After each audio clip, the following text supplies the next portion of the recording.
10 manfaat membaca Al-Quran. 1. Memperoleh pahala dari Allah dari kegiatan membaca Al-Quran. Memperoleh pahala yang berlipat ganda dari Allah menjadi manfaat paling utama.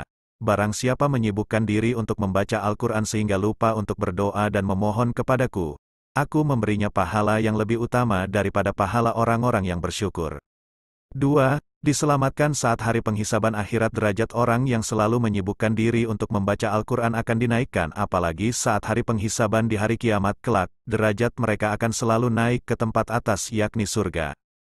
3. Menjadi keluarga dan kepercayaan Allah berdasarkan sabda Rasulullah yang berkata, ahli Al-Quran adalah keluarga dan kepercayaan Allah. Dalam sabda tersebut, seorang ahli Al-Quran atau seseorang yang selalu membaca kitab suci Al-Quran, akan menjadi orang keistimewaan sekaligus kepercayaan Allah. 4. Menjadi obat terbaik saat sakit. Membaca kitab suci Al-Quran membuat perasaan, hati, dan pikiran kita menjadi tenteram. Mengapa? Karena dalam kitab suci Al-Quran, ayat-ayatnya mengandung kenikmatan dan keindahan yang dapat dirasakan oleh ahli Al-Quran. 5. Rumah diberkahi oleh Allah. Rumah yang kita tinggali, apabila sering kita bacakan ayat suci Al-Quran, tentu akan diberkahi oleh Allah. Apabila anggota keluarga yang berada di rumah selalu membuka dan membaca Al-Quran, maka rumah tersebut seolah bercahaya terang karena ibadah tersebut. 6. Dijauhkan dari setan-setan atau jin. Merupakan makhluk Allah yang senantiasa akan mengganggu keimanan kita. Namun, hal tersebut dapat kita cegah dengan membaca Al-Quran.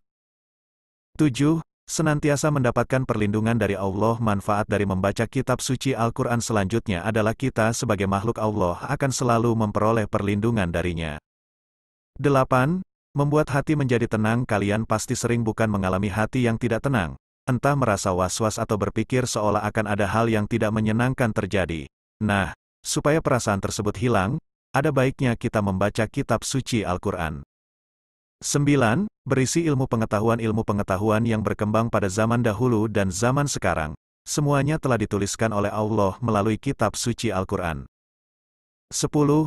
Dikabulkan doa kita. Doa-doa yang sering kita minta kepada Allah, pasti ada yang dikabulkan dan ada yang tidak. Mengapa? Karena memang tidak semua yang kita minta kepadanya akan diberikan. Terkadang Allah memang menghancurkan rencanamu supaya rencana yang telah kamu buat itu tidak menghancurkanmu di kemudian hari.